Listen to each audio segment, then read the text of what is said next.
In 1980, the South African railways had a lot of steam locomotives. Oil was one of the few resources the country lacked. There was plenty of coal and plenty of low-paid African and coloured workers to keep the labour-intensive locomotives going on a well-used and extensive railway system. The railways had a virtual monopoly on freight haulage. Road competition was severely restricted.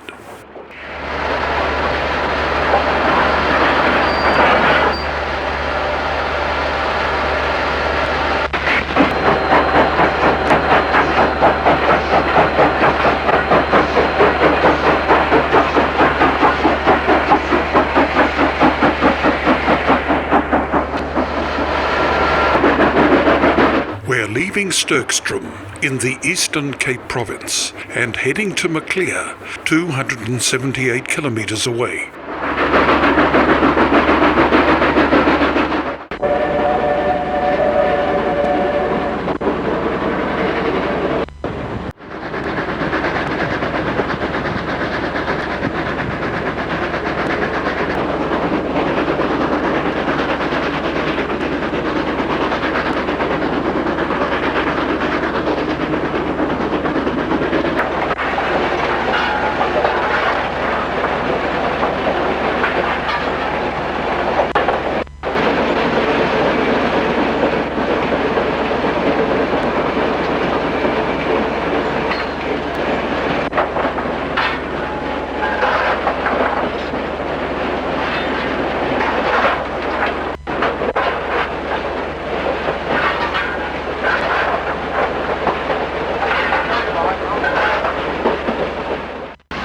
At the water stops, the African and coloured workers did the hard work, while the driver and fireman relaxed. Driving and firing was a white's reserved occupation.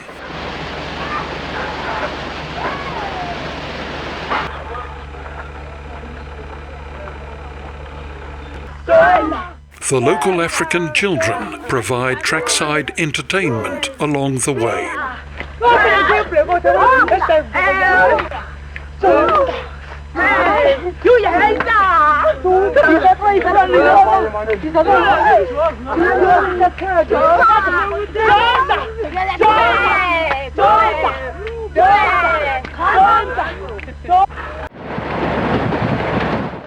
After crossing the Stormberg Mountains, we enter the Transkei, one of several agriculturally poor Bantu homelands into which Africans were forced to live under the apartheid regime, while the whites held on to more fertile areas.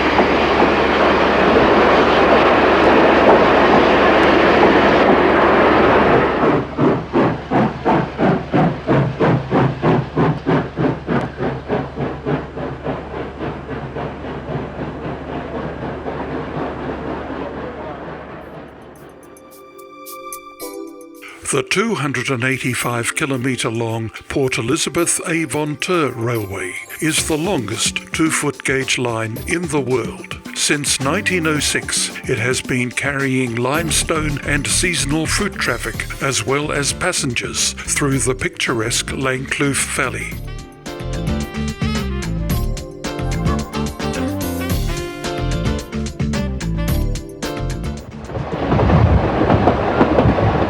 Every Saturday, from June to January, the Apple Express takes passengers on a day-long excursion from Port Elizabeth, 72 kilometres to Luri and back.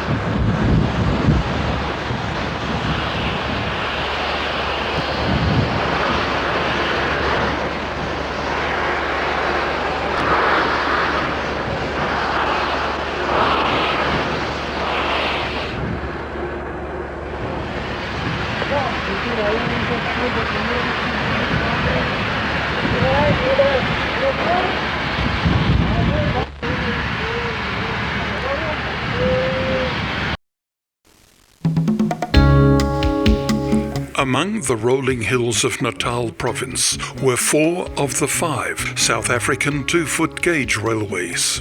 The 130-kilometre long Donnybrook-Umzinto line was entirely worked by Garrett locomotives, some of which were built as recently as 1968. One of these locos was sold to Puffing Billy in 1996 and converted to run on its 2-foot 6-gauge line.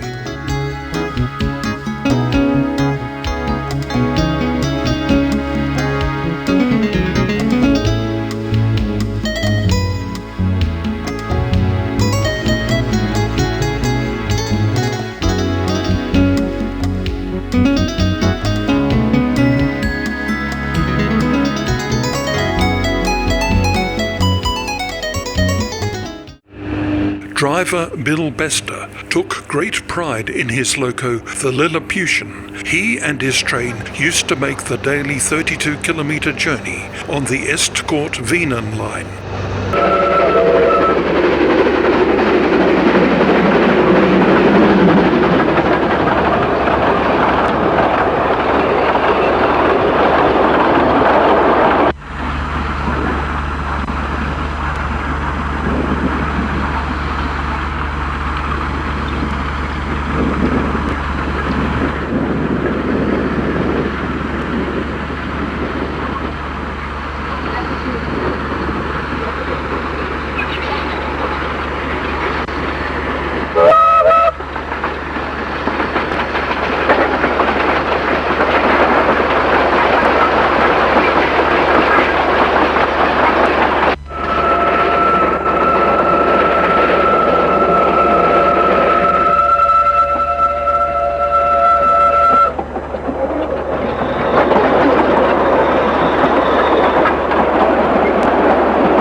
"8,000 horsepower. That was the power of the world's only double Garrett working. These locomotives were usually seen hauling 1,600 tons of export coal between Carolina and Waterfallboven in the Transvaal.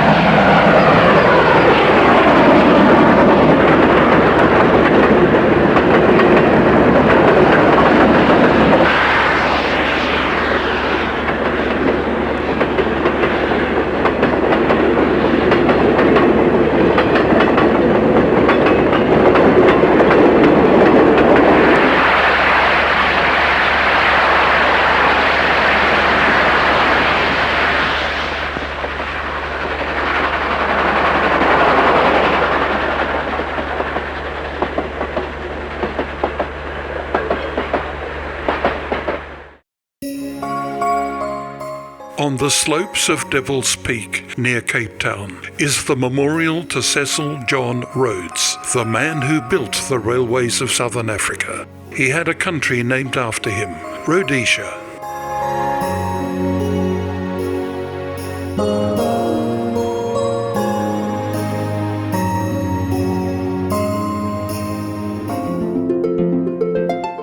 Rhodes died in 1901 and is buried here in Matopos National Park, Rhodesia, now Zimbabwe. So much to do, so little done. Those were his famous last words. Bulawayo is Zimbabwe's second largest city and headquarters of its railways. In 1974, the locomotive depot had an allocation of 30 steam locos, mostly Garretts. They had survived because the sanctions imposed on the white minority government prevented the modernizing of its locomotive fleet.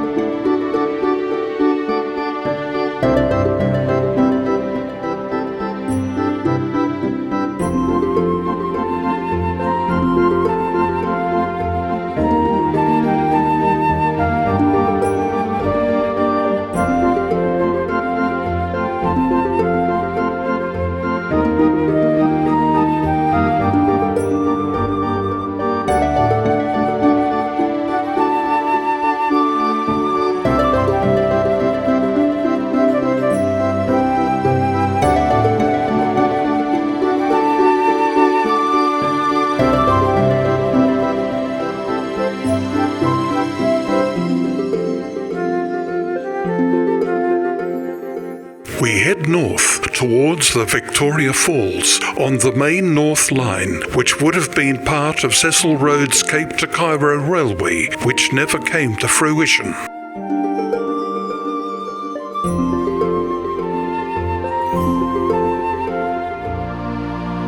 Scenes so lovely must have been gazed upon by angels in their flight.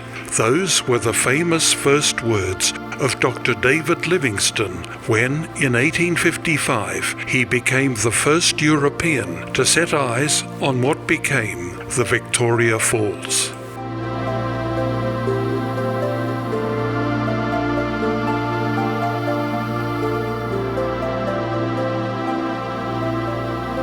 On the bridge over the Zambezi River, railway wagons carrying illicit trade between Rhodesia and its hostile neighbour Zambia were shunted onto the bridge and left there to be hauled away by a Zambian locomotive. As we depart the Victoria Falls, we're reminded of an old African saying, "He who drinks the waters of Africa will return to drink again."